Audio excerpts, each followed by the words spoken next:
이제 한국을 가봐도 이제 기독교의 문화가 한국의 사회 곳곳에서 형성되고 있다라고 하는 것을 느끼게 됩니다. TV에서 노래 경연하는 게 있죠. K-팝 경연 대회를 하는 것을 보다 보면은 심사위원들이 어느 가수가 노래를 할 때 이제 평론을 하면서 가스펠 분위기의 노래다라고 하는 말들을 자주 듣게 됩니다. 그런 것을 보면은 우리 복음 성가의 리듬도 이제는 일반 음악계에서 음악의 한 그 분야로서 한 장르로서 이 음악이 인정되고 있다라고 하는 것을 우리가 알 수가 있습니다. 뿐만 아니라 한국 사회의 정치, 또 경제, 법조계, 체육계 이러한 데에서도 믿는 사람들이 이제는 많아졌기 때문에 이제 기독교 문화의 저변이 많이 확대되어 있다 이렇게 보게 됩니다. 축구 선수들이 골을 넣으면 기도하는 모습 이제는 흔히 볼 수 있는 모습들이죠. 또 선수들이 우승을 하고 또 이렇게 기뻐하는 모습을 통해서 이렇게 하나님께 영광을 돌리는 모습들 우리가 자주 보게 됩니다. 그런데 기독교 문화가 사회의 여러 계층에서 문화적으로 자리를 잡아가고 있기는 하지만은 실제로 이 사회가 가지고 있는 악과 어둠과 부패한 모습들을 정화시키는 데까지는 이 힘이 모자라는 것 같다라고 하는 이런 생각이 듭니다. 한편으로 생각을 하면은 그래도 예수 믿는 사람들이 살아가고 있기 때문에 세상이 이만큼이라도 이렇게 지탱이 되고 있다, 유지되고 있다라고 생각할 수는 있지만은 그러나 여전히 세상은 더 밝아지는 것이 아니라 더 어두워져가는 세상이다라고 하는 것을 우리가 생각을 할 때 많은 그리스도인들이 빛의 사명을 감당하지 못하기 때문에 세상에 이러한 것이 아닌가 이렇게 생각을 합니다. 사회가 점점 좋아지는 기색은 보이지 않고 점점 어두워져가는 이러한 것을 우리가 볼 때 기독교의 사회 정화 능력은 세상을 변화시키기까지는 역부족이지 않은가라고 하는 생각이 듭니다. 그리스도인들이 충분하게 그리스도인답게 살지 못하기 때문에 이러한 현상들이 일어나는 것입니다. 우리는 간혹 웅덩이 같은 곳에서 물이 이렇게 솟아나는 것을 볼 때가 있죠. 비록 그 구멍이 작아서 솟아나는 물이 얼마 되지는 않다 하더라도 고여있는 물의 무게에 눌리지 않고 끊임없이 계속 솟아나는 것을 보게 됩니다. 그래서 어린아이들이 그 웅덩이에 들어가서 한참 놀다 나면은 이제는 바닥에 보이지 않을 만큼 흙탕물이 되지만은 그러나 얼마 지나지 않아서 이 흙탕물이 깨끗하게 물이 정화되는 것을 보면은 이 솟아나는 그 샘물이 비록 작다 하더라도 정화 능력이 있다라고 우리는 말할 수 있습니다. 저는 그것이 정화 능력입니다. 우리 주님께서는 모든 그리스도인들에게 너희는 세상의 빛이니 세상을 비춰라라고 이렇게 말씀을 하셨습니다. 어둡고 부패한 세상을 밝히 비치라라고 하는 이 명령입니다.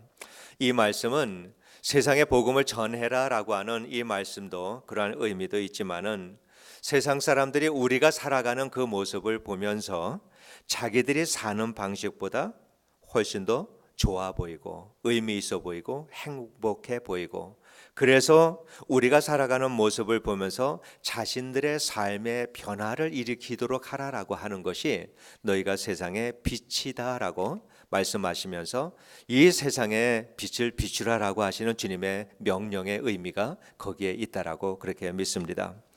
이 시대는 과거 2000년 동안을 돌아볼 때 어느 시대보다도 그리스도인들이 가장 많은 시대입니다. 어떤 시대보다도 이 시대의 그리스도인의 숫자가 역사상 가장 많은 사람들이 예수를 믿고 있다 이렇게 생각하면 됩니다. 한국교회도 마찬가지지요. 그렇지만은 세상은 갈수록 악해져 가고 있고 시간으로 따진다고 그러면은 지금 우리가 살아가는 이 시간이 새벽 4시에서 5시로 가는 밝아져가는 이러한 그 시대가 아니라 9시에서 10시로 밤 9시에서 10시로 들어가는 어두워져가는 시대 속에서 우리가 살고 있지 않나 이렇게 생각을 합니다. 교회와 그리스도인들이 빛된 삶을 살려고 해도 세상을 정화시킬 수만큼의 세상의 이 어두움을 이겨낼 만큼의 이러한 빛을 교회와 그리스도인들이 비추지 않기 때문이다. 이렇게 우리가 생각해야 합니다. 제가 어려서 살던 동네 이름이 경기도 광주군 심곡리라고 했습니다. 심곡리입니다. 그래서 한문을 풀어서 깊은 골이다 사람들이 그렇게 말을 합니다. 그 깊은 골에 가장 먼 산등성에 저희 집과 과수원이 있었습니다. 서울에서 학교를 다니다가 한 달에 한 번 아니면 두 달에 한 번 집에 내려가게 되는데 때로는 아주 늦은 시간에 집에 내려갈 때가 있습니다.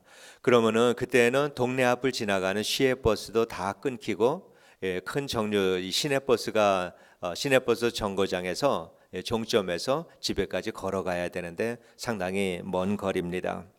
그 당시에는 가로등도 물론 없고요. 뭐 동네 전기도 들어오지 않았을 때니까 굉장히 어두운 때였죠.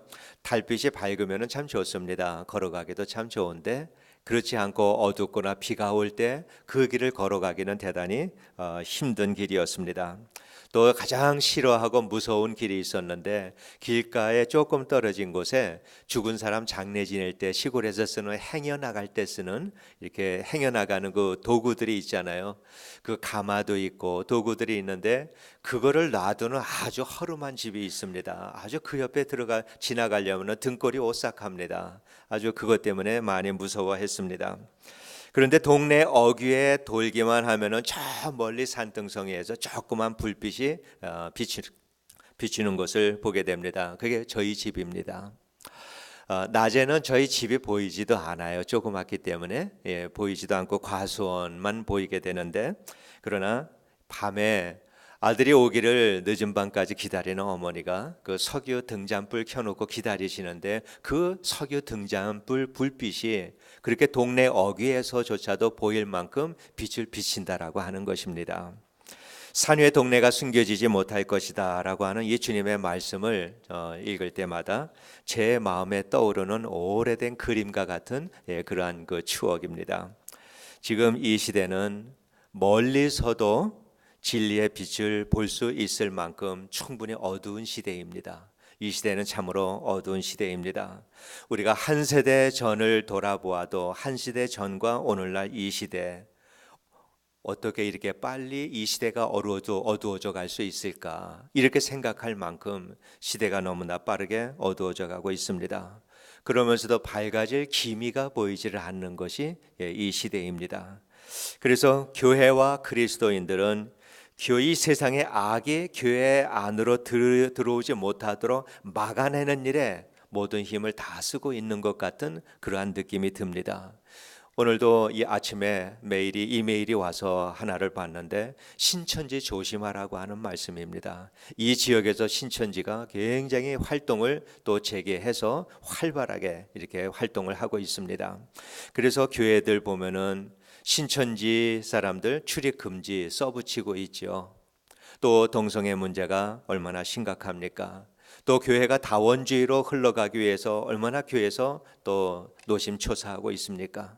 이러한 일들을 볼 때 교회가 세상에 나가서 빛된 삶으로 세상을 비춰라 라고 하는 이 명령에 순종하기보다는 세상의 어둠이 교회 안으로 들어오지 못하도록 교회가 부지런히 그거를 막아서고 있는 것이 오늘날 교회의 모습이 아닐까 이러한 생각이 듭니다. 그러나 우리 하나님께서는 그렇게 구원받은 백성들이 한 곳에 모여서 하나님의 이 말씀을 배우고 그러라고 우리를 구원해 주시기 위해서 아들을 십자가에 죽이시고 심판하신 것이 아니다라고 하는 말씀입니다.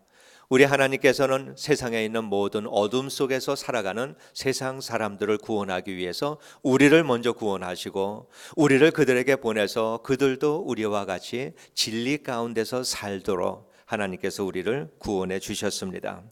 그러나 이 시대의 수많은 그리스도인들이 세상의 빛을 비추는 이러한 그 삶을 살기보다는 내가 하나님의 복을 받기 위해서 믿음의 삶을 살아가는 그리스도인들이 너무나도 많다라고 하는 것입니다. 이번에 중국에 가서 가장 많은 글자들 중에서 가장 많은 글자를 본 것이 뭐냐면 복이라고 하는 글자입니다. 얼마나 많은 그러한 그 글자들을 복자가 그렇게 있는지 눈만 돌리면은 이건 뭐 식당 가서 밥그릇을 봐도 복자가 있고 젓가락을 봐도 복자가 있고 또 뭐를 봐도 벽에는 다 복자가 이렇게 그려져 있는 것을 이렇게 보았습니다. 그래서 빨간 종이에 금색 글씨로 복이라고 하는 이 글씨, 또 아파트를 가다 보면은 아파트 문 옆에 양 옆에 복을 비는 그러한 문기들이 길게 이렇게 집집마다 양쪽에 붙어 있는 것을 이게 흔하게 볼 수가 있었습니다. 그런 것들을 보면서 중국의 온 백성이 부자 되길 원한다라고 하는 이것을 피부로 느낄 수 있을 만큼 복자가 가득한 것을 봤습니다. 교회도 마찬가지입니다. 중국에 있는 교회들을 몇 교회를 방문을 했는데 교회들마다 큰 광고판에 쓰여져 있는 글들이 있습니다. 그 광고 중에서 항상 빠지지 않고 거기에 쓰여져 있는 글이 11조 잘하면은 재물의 축복을 받는다. 이거는 어느 교회나 다 적혀 있습니다. 그래서 11조를 많이 강조하는 이러한 것을 보았습니다. 그것을 우리는 기복신앙이다라고 말을 하지요. 기복신앙에 대해서는 우리 한국 교회도 뿌리 깊은 문제를 가지고 있습니다. 복을 받으려면 11조를 잘해야 한다라고 하는 이러한 설교는 아마도 한국 교회에서도 지금도 계속되는 설교다 이렇게 생각을 합니다. 그래서 그런지 이제는 경제적으로 살만하니까 사람들이 예전처럼 신앙에 열심을 내지를 않습니다. 기도하는 사례도 이제는 예전보다는 많이 잦아들고 있고 하나님의 말씀을 듣고 순종하는 사람들의 이 모습도 예전만 하지 못합니다. 아마도 복을 받기 위해서 신앙생활을 열심히 했는데 살만하고 복 받은 것 같으니까 이제는 예전 같지 않은가 이런 생각이 듭니다. 우리 주님께서는 말씀하시기를 하나님과 재물을 겸하여 섬길 수 없다라고 이렇게 말씀을 하셨는데 여전히 많은 그리스도인들이 재물을 얻기 위해서 하나님을 섬기는 이러한 그리스도인들이 많이 있다라고 하는 것입니다.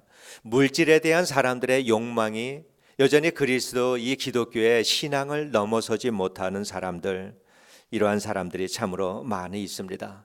그러다 보니까 세상에서는 세상 사람들처럼 경쟁하며 살아가는 것, 누가 그리스도인인지 섞어놓으면 알 수 없는 것이 이 여전히 이렇게 능력 없이 살아가는 그리스도인들 중에 참 많이 있다라고 하는 것이지요. 세상을 빛이라고 하는 이 주님의 말씀은 이기적이고 자기중심적으로 살아가는 이 세상 사람들은 이해하지 못하는 말입니다. 우리 기독교의 기본 가장 핵심 가치는 사랑과 겸손입니다. 이러한 사랑과 겸손의 삶을 이 가치관을 가지고 세상 사람들과 함께 경쟁해서 똑같이 산다라고 하는 것은 이거는 기독교인으로서 살만한 이러한 그 삶의 방식이 아니다라고 하는 것을 우리는 잘 알고 있습니다. 세상에서 빛을 비춰라라고 하는 이 주님의 말씀을 우리가 다르게 표현한다면은 그리스도인으로서 남다른 삶을 살아라 이러한 그 말씀입니다. 교회가 세상을 정화시킬 수 있는 이러한 그 능력이 없다면은 세상이 밝아지지 않을 뿐만 아니라 빠른 속도로 참 그리스도인들이 교회에서 사라지게 된다라고 하는 것을 우리가 경고의 말씀처럼 들어야 됩니다. 교회는 참 그렇게 될 때 교회는 참 그리스도인보다는 그리스도의 문화를 잇고 있는 사람들로 점점 채워지게 될 것이다라고 하는 것을 우리가 알아야 합니다. 그렇게 된다면은 교회 안에는 그저 교회에 나오는 사람들이 끼리끼리 모여서 성경 공부하고 기도해야 하고 예배드리고 하나님을 알지 못하는 세상 밖에 있는 사람들을 향하여서 이렇게 달려나가지 못하고 그들을 외면하고 믿는 사람들끼리 살아가는 이것이 세상에 빛이 되는 세상을 정화시킬 수 있는 능력을 상실한 교회의 모습이다. 우리가 그렇게 보아야 합니다. 그러한 일들은 이미 시작이 됐습니다. 이번에 한국 가서 보니까 많은 교회들이 문을 닫고 있습니다. 그리고 지난 10년 동안에 주일학교의 3분의 1이 다 줄어버렸습니다. 그리고 아예 주일학교가 없는 교회들이 빠르게 많아지고 있다라고 하는 것입니다. 예수를 새로 믿는 사람들은 교회에 점점 적어지고 그리고 예전부터 신앙생활을 하던 사람들 중에서 젊은 사람들은 다 떠나버리고 나이가 많이 드신 사람들만이 교회를 지키고 앉아있는 교회들은 갈수록 늘어가고 있는 것을 들었습니다. 교회가 사회를 정화시킬 수 있는 능력을 잃어버릴 때, 우리끼리 신앙을 지키며 잘 살아보겠다라고 할 때 교회가 그대로 유지되는 것이 아니라 교회는 이렇게 내부적으로 이렇게 점점 주저앉게 된다라고 하는 모습을 우리는 이미 한국 교회를 통해서 보고 있고, 또한 미국 교회도 마찬가지의 현상 속에 있다는 것을 알 수가 있습니다. 우리 주님께서는 우리에게 너희가 세상의 빛이다라고 이렇게 말씀을 하십니다. 우리가 빛이다라고 주님이 말씀을 하신 것입니다. 이 빛이다라고 하는 이 말씀은 진리를 세상에 드러내는 일을 사명으로 감당하며 살아가는 사람들을 말합니다. 그래서 교회는 세상의 물결이 교회 안으로 들어오는 것을 막기 위해서 존재하는 것이 아니라 이 세상을 비추기 위해서, 진리의 말씀으로 세상을 비추기 위해서 존재해야 된다라고 하는 것을 우리가 알아야 합니다. 그래서 우리는 신앙생활을 역동적으로 해야 합니다.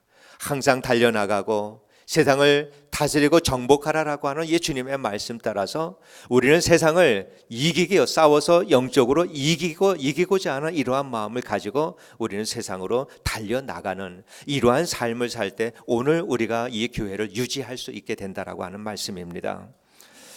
세상을 정화시키는 능력은 이러한 개인의 영적 변화에서 시작이 되는 것입니다. 그래서 우리는 예수를 잘 믿어야 하고 흔들리지 않는 이러한 진리로 우리의 기초를 잘 다져야 합니다. 그리고 교회는 이렇게 세상에 나가서 빛이 되는 삶을 살아갈 수 있도록 교회의 모든 구조와 조직을 가지고 있어야 되고, 그러한 목적을 교회는 가지고 있어야 합니다. 우리는 우리 자신들만이 만족하는 이러한 것 신앙생활을 하는 것으로 우리가 그칠 것이 아니라 세상에 살아가면서 세상을 비추는 것을 목적으로 하고 세상을 변화시키는 것을 목적으로 하고 우리는 살아야 합니다. 왜냐하면 주님이 그러라고 하셨기 때문입니다. 이제 우리가 내년을 준비하고 계획하면서 예산을 세우고 내년의 행사를 계획하는 일을 우리는 곧 해야 합니다. 우리가 모든 이러한 일들을 우리가 준비하면서 우리는 같은 마음을 품고 이 일을 하기를 원합니다. 교회 안에서는 사랑과 섬김의 훈련을 하고, 그리고 그러한 그 믿음으로 무장을 한 사람들이 이제는 세상 밖으로 나가서 세상을 비추는 일을 우리가 해야 합니다.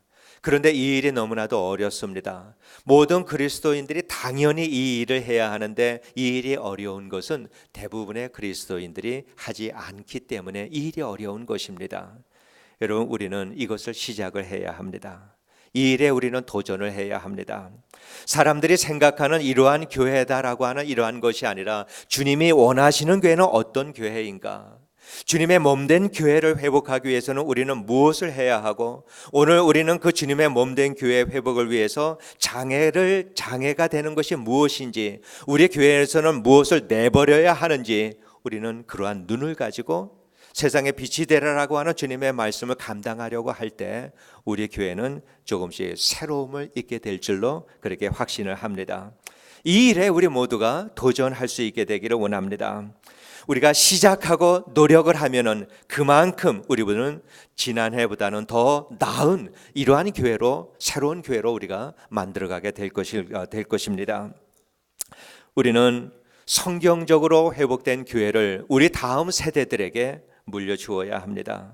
그것이 이 시대와 이 세대를 살아가는 모든 그리스도인들의 사명입니다. 성경 속에 위대한 신앙인들이 있습니다. 그 신앙인들의 삶이 물려준 것은, 그들의 후손들에게 물려준 것은 하나님의 다스림이다라고 하는 것을 우리가 이해를 해야 합니다. 아브라함이 이삭에게 물려준 것, 또 모세가 여호수아에게 물려준 것, 다윗이 솔로몬에게 물려준 것, 이들이 물려준 것은 이스라엘 백성이 아니고 성전이 아니고 또 나라가 아니라 하나님의 다스림을 물려주었다라고 하는 것을 우리가 이해를 해야 합니다. 바울이 디모데와 그가 개척한 모든 그 교회 성도들에게, 그리고 2000년 교회 역사 속에서 있었던 수많은 믿음의 성도들, 위대한 믿음의 사람들, 이 사람들이 물려준 것은 눈에 보이는 교회가 아니라 하나님의 다스림이었다라고 하는 것을 우리가 이해를 해야 합니다. 그래서 이스라엘의 성전은 무너지고 그 많던 그 모든 교회들은 다 무너졌어도 하나님의 다스림 속에 있는 교회, 주님의 몸된 교회는 오늘도 이렇게 존재하고 있는 것입니다. 이 교회를 우리가 회복을 해야 하는 것입니다. 우리는 이 어두움 속에 갇혀져 있는 그렇게 주님의 몸된 교회, 이것을 회복해서 우리 후손들에게 우리는 물려주어야 합니다. 산타클라라 카운티 오피스에 등록되어 있는 파킹장이 딸려있는 이 건물을 우리 자녀들에게 물려줄 것이 아니라 하나님이 살아계신 하나님이 다스리는 이 교회, 세상에서 빛의 사명을 감당하는 그러한 문화를 가진 교회, 이 교회를 우리는 우리 자녀들에게 물려주어야 합니다. 저는 저희 교회에 주일학교에 다니는 아이들의 그 부모님을 만나면 자주 드리는 말씀이 있습니다. 그것은 가정의 복음적인 문화를 만들어야 한다라고 하는 말씀입니다. 아이들은 가정에서 부모님과 함께 살아가면서 어려서부터 이렇게 부모님과 살면서 신앙생활도 배우고 가정생활도 배우고 또 사회생활도 배우고 엄마 아빠가 살아가면서 결혼생활도 자녀들은 부모님들을 통해서 배우게 됩니다. 자녀들이 대학에 가면 그렇게 가정에서 배운 것을 가지고 자녀들은 살아가게 됩니다. 그렇기 때문에 가정에서 가정을 떠나서 자녀들이 살아갈 때 교회를 떠나고 하나님을 떠나고 또 잘못된 이성교제를 통해서 문제가 되는 이러한 그 자녀들이 있다라면 하면은 1차적으로는 자녀들의 문제가 아니라 가정에서 자녀들에게 올바른 그리스도의 복음적인 문화를 만들어주지 못한 우리 부모님들에게 책임이 있다라고 하는 것을 우리가 인식을 해야 합니다. 그래서 자녀들에게 올바른 신앙생활을 신앙교육을 시키기 원한다면은 우리 자녀들에게 눈앞에 있는 이 자녀들이 정말 좋은 대학 가고 좋은 직장을 얻고 건강하게 살고 눈앞에 자녀들을 위한 교육이 아니라 이 자녀들뿐만 아니라 이 후손들도 생각하면서 부모님들은 이 자녀들에게 잘 가르쳐야 되는데 그것이 가정의 복음적인 문화를 만들어가는 것입니다. 이 문화를 만들어갈 때 자녀들은 이 문화를 가지고 또 사회에 나가서 사회생활도 하고 결혼생활도 하고 배우자도 선택하고 이러한 모든 일들을 이 문화 속에서 자녀들이 할 수 있도록 우리 부모님들은 자녀들에게 이러한 아름다운 복음적인 문화를 만들어 주셔야 합니다. 또한 자녀들이 다 떠난 다음에도 우리 부모님들은 나이가 들어가는 신앙인의 모습을 자녀들에게 문화로 또한 가르쳐야 합니다. 그래서 자녀들이 우리 이 믿음의 부모님들은 나이가 다 들어서 세상을 마치고 주님 앞에 서는 그날까지 신앙인이 어떻게 살아야 되는가를 끊임없이 우리 자녀들에게 보여주셔야 합니다. 이거는 우리가 구원받은 그리스도인으로서의 책임과 의무다라고 하는 것을 우리가 이해를 해야 합니다. 교회도 마찬가지입니다. 우리 교회도 다음 세대들이 흔들리지 않는 믿음의 삶을 살아갈 수 있도록 우리 교회도 이러한 그 아름다운 복음적인 문화를 만들어야 합니다. 다음 세대, 이 교회의 주인이 되어서 살아갈 다음 세대의 이 자녀들과 후손들에게 우리가 교회의 행사들만 남긴 그 사진을 물려줄 수 있다면은 이 자녀들은 우리들의 삶을 통해서 배울 것이 아무것도 없게 될 것입니다. 우리는 그 자녀들에게 이러한 사진과 이러한 행사를 남길 것이 아니라 아름다운 복음적인 문화를 그들에게 남겨주어야 합니다. 이제 부서장님들은 그 부서의 역할들을 통해서 이것을 염두에 두시고 부서의 모든 계획을 하고 또 예산을 세울 수 있게 되기를 바랍니다.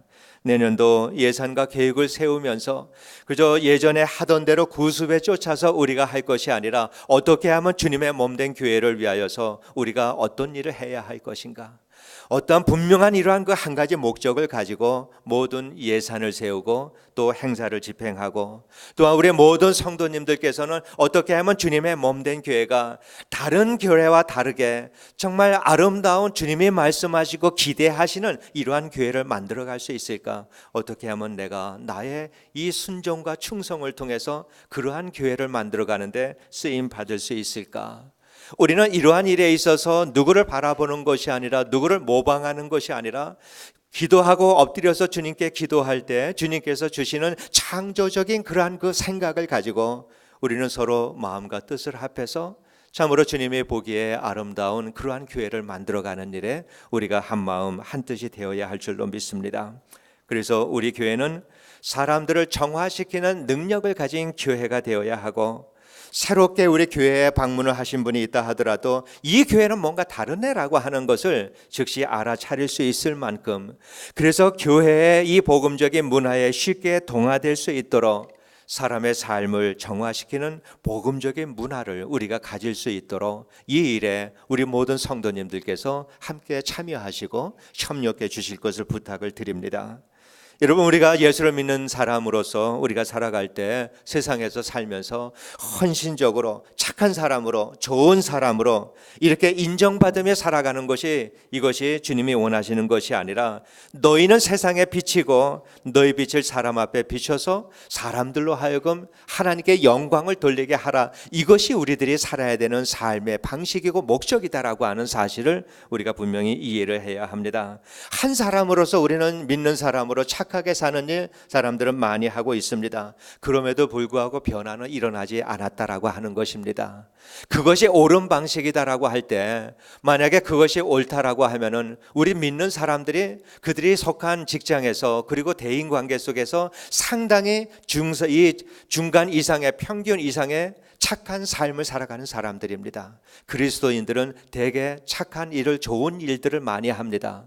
그럼에도 불구하고 이 세상이 밝아지지 않는다라고 볼 때 그것이 다가 아니다라고 하는 것을 알 수가 있습니다. 우리는 진리의 빛을 비춰야 합니다. 내가 착하고 좋은 사람으로 살아가는 것이 아니라 내가 어떻게 하면 하나님의 사람으로서 진리를 비출 수 있는 삶을 살아갈 수 있을까?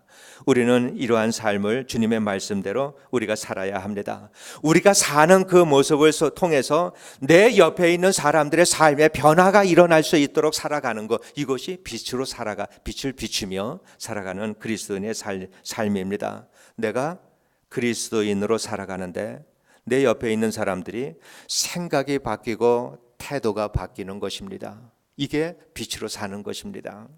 내가 사무실에서 일을 다른 사람들과 더불어서 일을 하고 살아가는데 어느 때부터 분위기가 조금씩 바뀌어 나가는 것입니다. 이 복음적인 분위기, 사랑과 섬김의 분위기가 바뀌어 나가는 것, 이것이 빛을 비추며 살아가는 것입니다. 이렇게 살아가는 것이 영향력 있는 그리스도인의 삶이다. 우리는 그렇게 표현할 수가 있습니다. 우리의 평범한 그리스도인의 삶을 살아가는데 다른 사람들의 행동과 또 생각과 삶에 영향을 줄 수 있는 이러한 삶, 주님이 원하시는 너희가 빛이다, 세상을 비춰라 라고 하는 이 말씀이 바로 이러한 삶을 살아가는 성도의 삶입니다. 여러분, 이제 우리의 삶이 사람들의 마음에 변화를 줄 수 있을 만큼 이러한 정화의 능력을 가지고 살아가는 그리스도인의 삶으로 살아가기를 진심으로 원합니다. 우리가 어느 곳에 있든지 그곳에 우리가 있을 때는 그곳의 분위기가 조금씩 바꿔질 수 있을 만큼 이러한 정화의 능력을 가진 그리스도인으로 살 수 있게 되기를 원합니다. 우리 교회도 그러한 능력을 가진 교회가 되어서 누구든지 우리 교회에 참석하는 사람들마다 자연스럽게 그들의 삶의 변화를 일으킬 수 있을 만큼 강력한 복음적인 문화를 우리가 만들어 가기를 진심으로 원합니다. 그래서 어느 곳에서 우리가 살아가든지 그곳에 있는 사람들에게 변화가 일어나고 분위기가 바뀌는 이러한 영향력이 있는 그리스도인의 삶, 그리고 우리 주님의 한빛교회가 될 수 있도록 이렇게 아름다운 주님의 몸된 교회로 회복해 나가는 일에 우리가 한 마음 한 뜻이 되어서 우리의 충성과 최선을 다할 수 있는 주의 종들이 되시기를 주의 이름으로 축원드립니다. 기도하겠습니다. 은혜로우신 아버지 하나님, 우리 한 사람 세상 사람들과 모두 섞어 놓으면은 누가 그리스도인인지 알지 모르게 살아가는 연약한 삶을 살아가는 저희들입니다. 아버지 하나님, 그러나 주님께서는 우리들에게 내가 세상의 빛이다라고 말씀을 하셨습니다. 하나님, 이 말씀에 순종하고 살아갈 때 우리를 통해서 하나님께서 진리의 빛을 강하게 비춰서 우리를 통하여서 우리의 주위에 있는 사람들에게 변혁을 일으킬 만한 이러한 능력 있는 삶을 살아가게 주님께서 역사해 주실 줄 믿사오니 주의 말씀에 충성하는 종들 되게 하여 주셔서 어느 곳에 있든지 우리가 있는 그곳에는 새로운 문화가, 참으로 복음적인 문화가 세워지고 하나님께 영광을 돌리는 사람들이 일어나는 역사가 이렇게 해서 일어날 수 있도록 성령께서 우리를 도와주시고 우리를 통하여서 역사하여 주시옵소서. 예수님 이름으로 기도드리옵나이다. 아멘.